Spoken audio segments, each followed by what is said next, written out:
1984, Big Brother, and my name is Morel Bernard. Winston's diaphragm was constricted. He could never see the face of Goldstein without a painful mixture of emotions. It was a lean, Jewish face, with a great fuzzy aureole of white hair and small goatee beard. A clever face, and yet somehow inherently despicable, with a kind of senile silliness in the long, thin nose, near the end of which a pair of spectacles was perched. It resembled the face of a sheep, and the voice, too, had a sheep-like quality. Goldstein was delivering his usual venomous attack upon the doctrines of the party, an attack so exaggerated and perverse that a child should have been able to see through it, and yet just plausible enough to fill one with an alarmed feeling that other people less level-headed than oneself might be taken in by it. He was abusing Big Brother. He was denouncing the dictatorship of the party. He was demanding the immediate conclusion of peace with Eurasia. He was advocating freedom of speech, freedom of the press, freedom of assembly, freedom of thought. He was crying hysterically that the revolution had been betrayed. And all this in rapid, polysyllabic speech, which was a sort of parody of the habitual style of the orators of the party, and even contained newspeak words, more newspeak words, indeed, than any party member would normally use in real life. And all the while, lest one should be in any doubt as to the reality which Goldstein's specious claptrap covered, behind his head on the telescreen there marched the endless columns of the Eurasian army, row after row of solid-looking men with expressionless Asiatic faces, who swam up to the surface of the screen and vanished, to be replaced by other exactly similar. The dull, rhythmic tramp of the soldiers' boots formed the background to Goldstein's bleating voice. Before the hate had proceeded for 30 seconds, uncontrollable exclamations of rage were breaking out from half the people in the room. The self-satisfied sheep-like face on the screen and the terrifying power of the Eurasian army behind it were too much to be borne. Besides, the sight or even the thought of Goldstein produced fear and anger automatically. He was an object of hatred more constant than either Eurasia or East Asia, since when Oceania was at war with one of these powers, it was generally at peace with the other. But what was strange was that although Goldstein was hated and despised by everybody, although every day and 1,000 times a day on platforms, on the telescreen, in the newspapers, in books, his theories were refuted, smashed, ridiculed, held up to the general gaze for the pitiful rubbish that they were, in spite of all this, his influence never seemed to grow less. Always there were fresh dupes waiting to be seduced by him. A day never passed when spies and saboteurs acting under his directions were not unmasked by the thought police. He was the commander of a vast, shadowy army, an underground network of conspirators dedicated to the overthrow of the state. The Brotherhood, its name was supposed to be. There were also whispered stories of a terrible book, a compendium of all the heresies of which Goldstein was the author, and which circulated clandestinely here and there. It was a book without a title. People referred to it, if at all, simply as the book. But one knew of such things only through vague rumours. Neither the Brotherhood nor the book was a subject that any ordinary party member would mention if there was a way of avoiding it. In its second minute, the hate rose to a frenzy. People were leaping up and down in their places and shouting at the top of their voices in an effort to drown the maddening, bleating voice that came from the screen. The little sandy-haired woman had turned bright pink, and her mouth was opening and shutting like that of a landed fish. Even O'Brien's heavy face was flushed. He was sitting very straight in his chair, his powerful chest swelling and quivering as though he was standing up to the assault of a wave. The dark-haired girl behind Winston had begun crying out, "Swine! Swine! Swine!" And suddenly she picked up a heavy Newspeak dictionary and flung it at the screen. It struck Goldstein's nose and bounced off. The voice continued inexorably. In a lucid moment, Winston found that he was shouting with the others and kicking his heel violently against the rung of his chair. The horrible thing about the 2 minutes hate was not that one was obliged to act a part, but on the contrary, that it was impossible to avoid joining in. Within 30 seconds, any pretense was always unnecessary.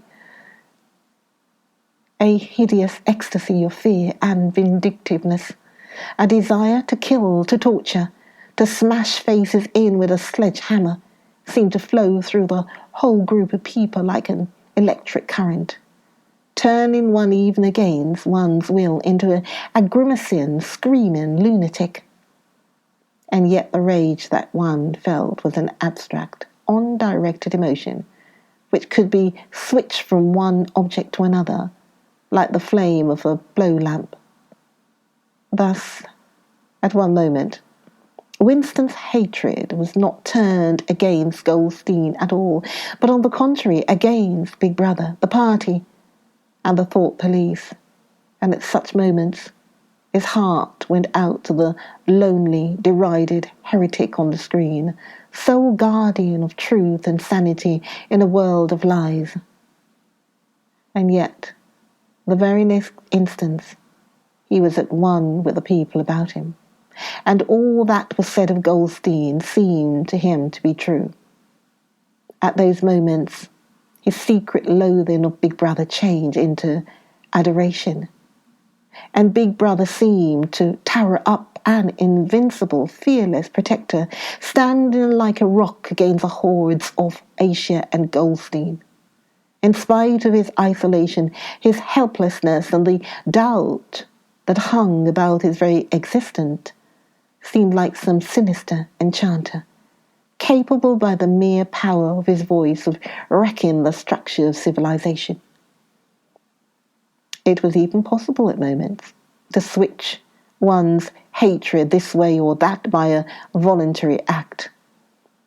Suddenly, by the sort of violent effort with which one wrenches one's head away from the pillow in a nightmare, Winston succeeded in transferring his hatred from the face on the screen to the dark-haired girl behind him. Vivid, beautiful hallucinations flashed through his mind. He would flog her to death with a rubber truncheon. He would tie her naked to a stake and shoot her full of arrows like Saint Sebastian. He would ravish her and cut her throat at the moment of climax. Better than before, moreover, he realized why it was that he hated her. He hated her because she was young and pretty and sexless, because he wanted to go to bed with her and would never do so, because round her sweet, supple waist, which seemed to ask you to encircle it with your arm, there was only the odious scarlet sash, aggressive symbol of chastity. The hate rose to its climax. The voice of Goldstein had become an actual sheep's bleat, and for an instant the face changed into that of a sheep. Then the sheep face melted into the figure of a Eurasian soldier who seemed to be advancing, huge and terrible, his submachine gun roaring and seeming to spring out of the surface of the screen, so that some of the people in the front row actually flinched backwards in their seats. But in that same moment, drawing a deep sigh of relief from everybody, the hostile figure melted into the face of Big Brother, black-haired, black-mustachioed, full of power and mysterious calm, and so vast that it almost filled up the screen. Nobody heard what Big Brother was saying. It was merely a few words of encouragement, the sort of words that are uttered in the din of battle, not distinguishable individually, but restoring confidence by the fact of being spoken. Then the face of Big Brother faded away again, and instead, the three slogans of the party stood out in bold capitals. War is peace. Freedom is slavery. Ignorance is strength. But the face of Big Brother seemed to persist for several seconds on the screen, as though the impact that it had made on everyone's eyeballs was too vivid to wear off immediately. The little sandy-haired woman had flung herself forward over the back of the chair in front of her, with a tremulous murmur that sounded like, "My Saviour!" She extended her arms towards the screen. Then she buried her face in her hands. It was apparent that she was uttering a prayer.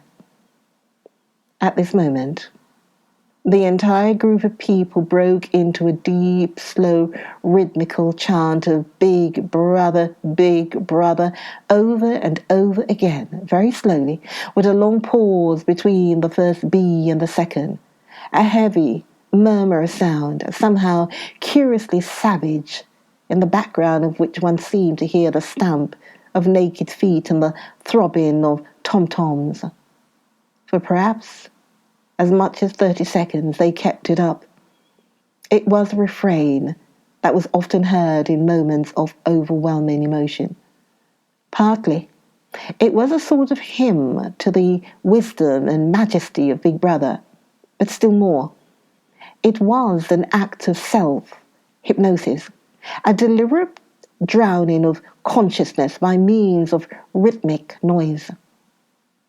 Winston's entrails seemed to grow cold. In the 2 minutes' hate, he could not help sharing in the great delirium, but this subhuman chanting of Big Brother always filled him with horror. Of course he chanted with the rest. It was impossible to do otherwise.